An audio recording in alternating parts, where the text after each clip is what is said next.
In this video, we're going to walk through account settings on the SwipeSimple dashboard.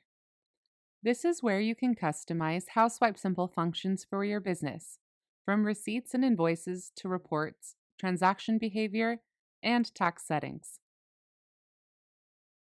We'll start with the first Account Settings tab and then work our way down the left-hand menu so you know exactly where to find each setting. One quick note. Remember to click Update Settings to save your changes, and then log out of SwipeSimple and back in for those changes to take effect. The Account Settings section is where you can view and edit your basic business details. First is the company name, which is sometimes called your DBA. This appears on your receipts, payment links, and other customer-facing communications. This field can't be edited directly, but you can contact your merchant service provider if your business name changes. This is the phone number displayed for your business and can be updated directly in account settings. The reply to address is a field we strongly recommend entering your business email address into. Receipt and invoice emails are sent from a no reply address by default, which prevents customers from responding. By adding your business email, you ensure that customers can reply directly to you when needed. Next, your time zone controls how transactions, reports, and activity timestamps are displayed throughout SwipeSimple. Now we'll take a look at the Receipts tab. This controls receipts sent by email or text or viewed inside SwipeSimple. You can upload a logo and adjust address settings. Feel free to check out the Receipts video for more in-depth information on how to customize receipts with SwipeSimple. In the Invoices section, you can customize the look and feel of your invoices. Things such as the invoice color, a logo, footer text which supports basic HTML, and reminder options.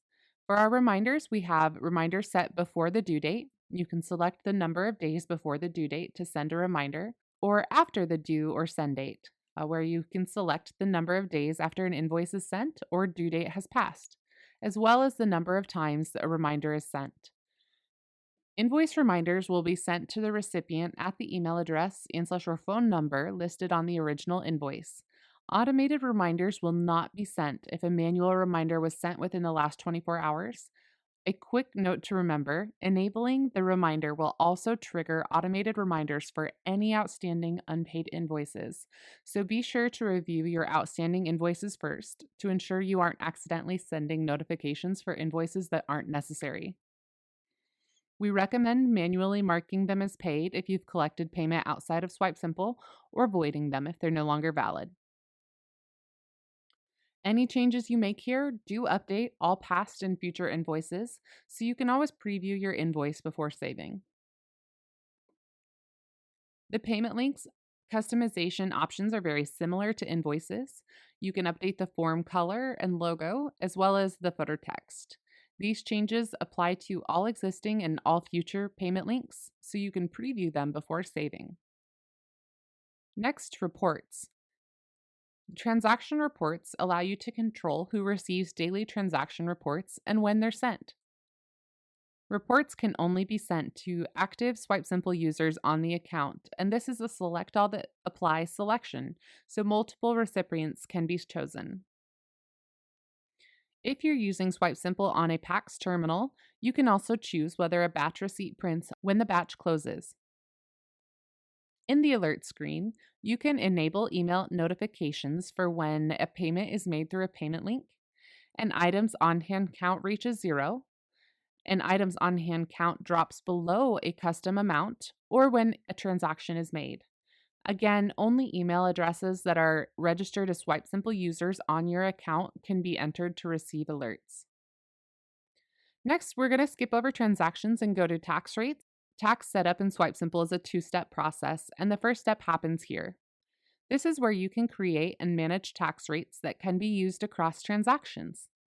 SwipeSimple will automatically create a default tax rate of 10%. Click Edit to modify the tax rate.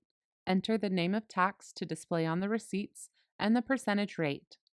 Once a tax rate is created, it becomes available for use, but creating a tax rate alone does not automatically apply a tax to transactions. In the next section, we'll show you where tax must be enabled so that it can actually be used during your checkout. The Transactions tab controls default transaction behavior across all devices that log into SwipeSimple. You have signature settings, which determine when customers are prompted for a digital signature, options of never, always, or only for transactions over $25. You can ask to save a card on the mobile app. When enabled, the mobile app will prompt to save a customer's card for future use. Collect tax.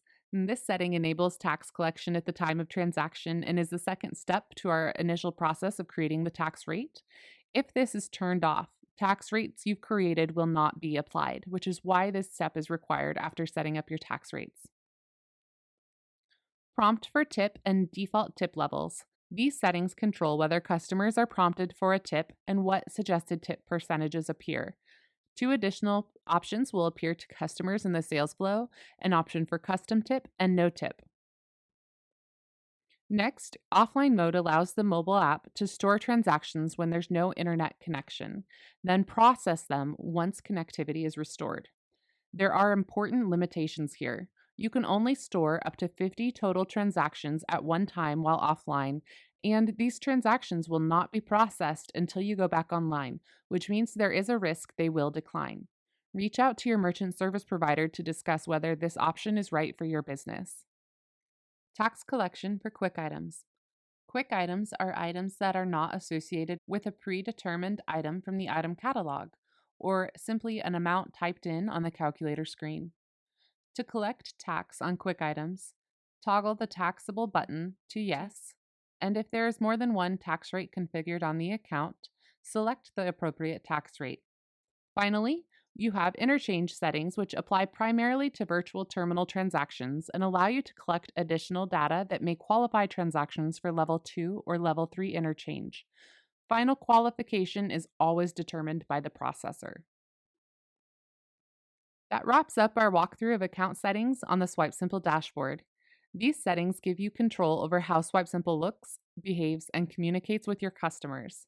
For changes that require assistance, like company name, reach out to your merchant service provider for support.